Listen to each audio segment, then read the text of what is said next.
With their season on the line, the Knicks responded to a 20-point deficit with a big-time comeback to steal Game 3 in Indiana.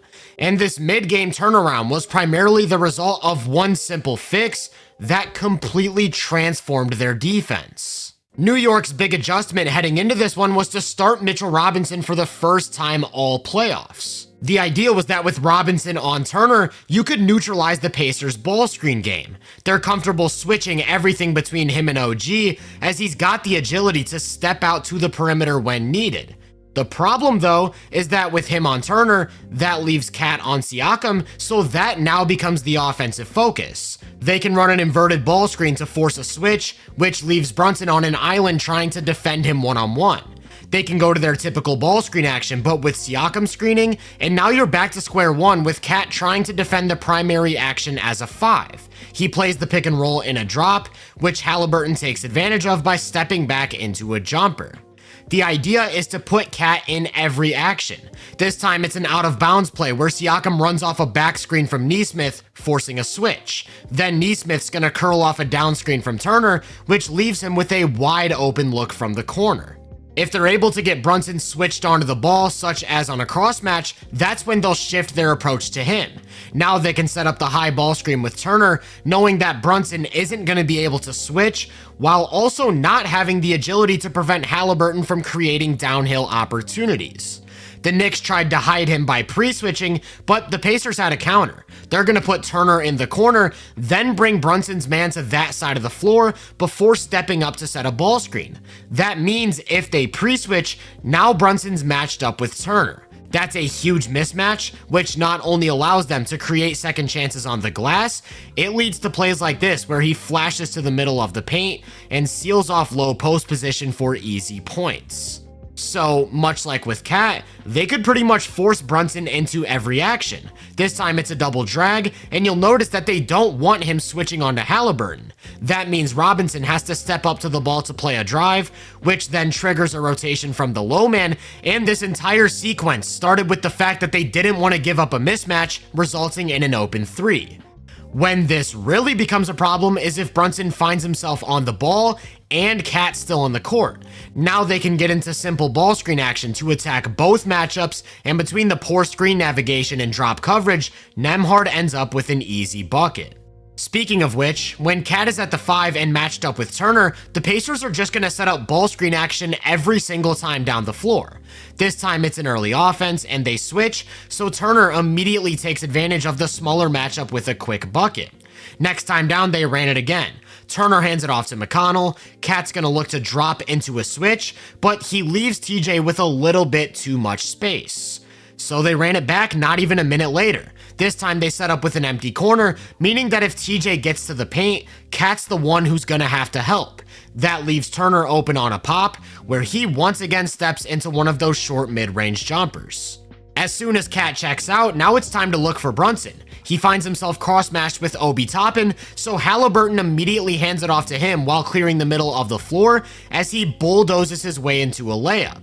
And then, of course, if both are on the court, they'll try to attack both. Here they set up Spain pick and roll, with Brunson's man on the ball and Cat's man setting a screen, and that forces them to have to switch Brunson onto Halliburton, who lets him fly by and steps into a warm-up jumper from 3.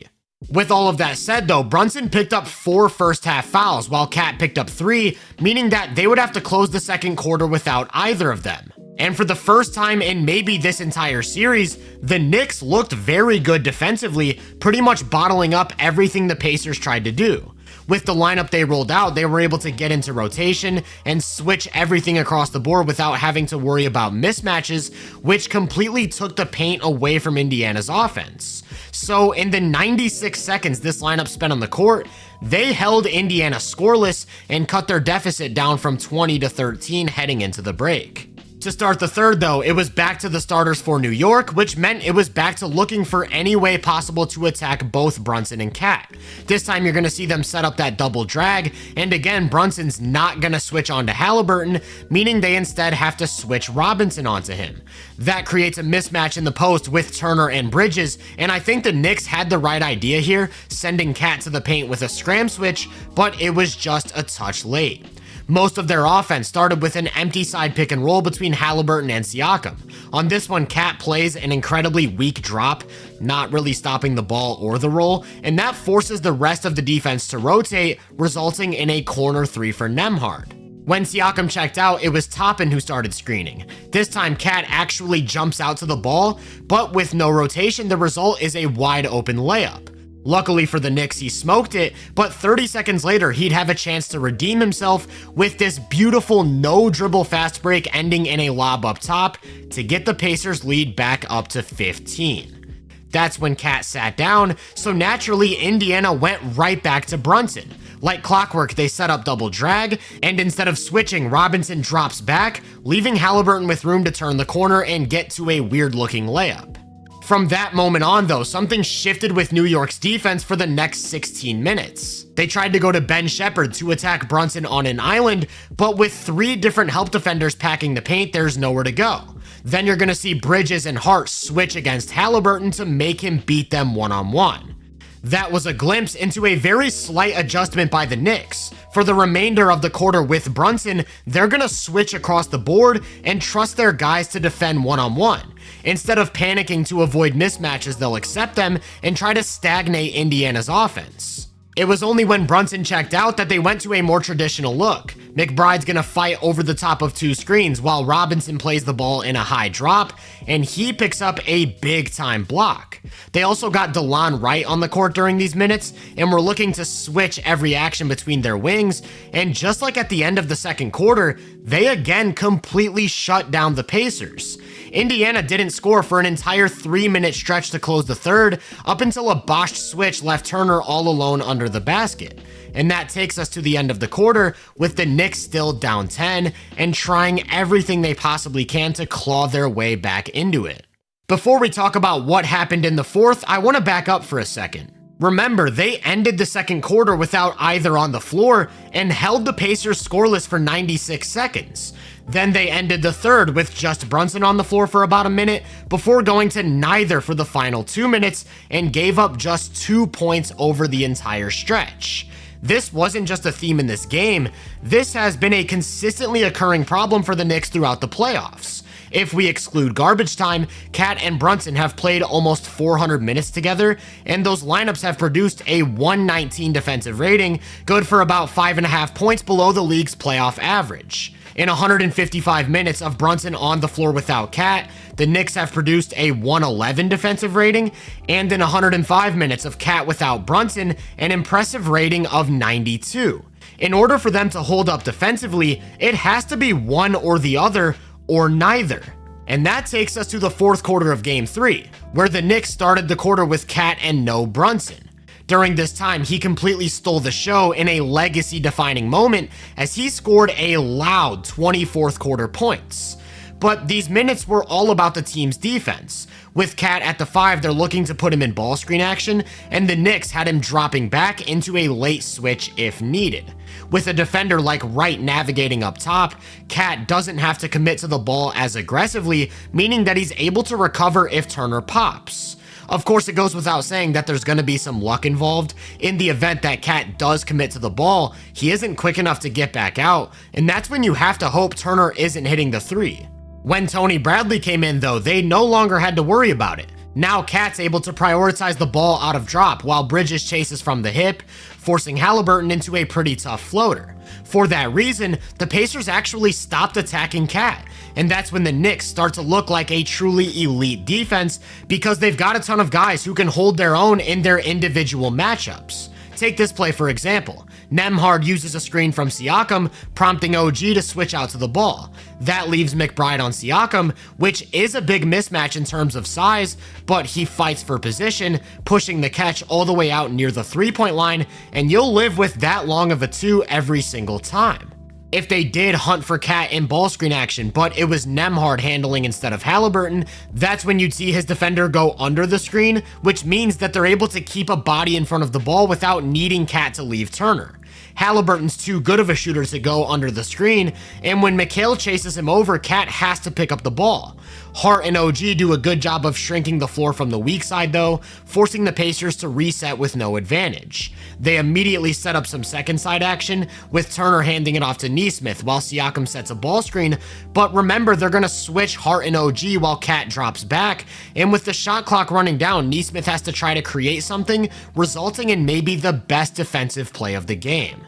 Throughout this entire fourth quarter, the Pacers just weren't able to attack Cat. They tried some Spain pick and roll, but Cat stays glued to Turner while McBride switches early, and it takes a mid-range jumper to counter. Then when they went to their typical high pick and pop, McBride stepped up to the nail to protect the middle of the floor, allowing Cat to stay close enough to Turner to recover. Him and Bridges actually miscommunicated though, and this is the exact situation where the Pacers typically pick you apart. But with McBride and OG both stepping up one pass while Cat recovers to the baseline, they're able to get back into a set defense. Then the Pacers set up some guard-to-guard action, which the Knicks switch, and Nembhard finds himself with a chance to drive, only for OG to pick up the ball while McBride peel switches onto his man in the corner, and all that's to say, the Pacers only scored 16 points in the first 10 minutes of the fourth. With about a minute left, the Knicks brought Brunson back in to help close the game on offense, which is exactly what he did and seemingly always does. And after going down by 20, then ending the third down 10, they somehow fought back to secure a 6-point win with their season essentially on the line. This might sound backwards and outright insane, but the one fix that saved the Knicks season was actually benching their best player in the fourth quarter. I don't expect that to always be the case, but going back to what I said earlier, they can pretty much only get stops when it's one of Cat or Brunson on the floor, not both. Because Cat had the hot hand in that 20-point fourth quarter, they chose him in game 3, and it proved to be the right decision. In that fourth quarter, the Pacers attempted just one shot at the rim as they struggled to create any sort of downhill pressure. That forced them to die on the 3-point line where they went cold, and as a result, they had an offensive rating of just 83 while being outscored by 16 points. I actually think it makes the most sense to look at it like this. In game 1, the Pacers had a 131 offensive rating. In game 2, it was 128, and in the first half of game 3, 123. But when the chips were down, they pretty much abandoned the minutes with both Cat and Brunson, then held the Pacers to a second half rating of 87.5. The only question I still have is how much of this actually had to do with Tom Thibodeau's decision making. Because if you remember, they actually did try to bring Brunson back earlier in the fourth, but he immediately picked up a 5th foul, so it was short-lived. And I do wonder if he would have been left on the court if not for that foul, and whether or not that would have resulted in the Pacers going up 3-0. I will say that they closed game 2 without Cat, so that probably bodes well for the team moving forward, and all that's to say, the Knicks may have found their fix for the conference finals. In closing minutes, they need to have just one of Cat or Brunson on the court, not both, as that allows them to really limit Indiana's go-to offensive actions. So moving forward, we'll have to see if they lean into that, and then how the Pacers plan to counter. If you enjoyed this breakdown, make sure to drop a like, subscribe, and turn my post notifications on to be first on more content. If you're interested in my more in-depth research, make sure to check out the Hoop Venue podcast and my social media profiles. You can find those links in the description. Feel free to let me know down in the comments what you think of this series. As always, I hope you all have a great day, and I'll catch you guys in the next one.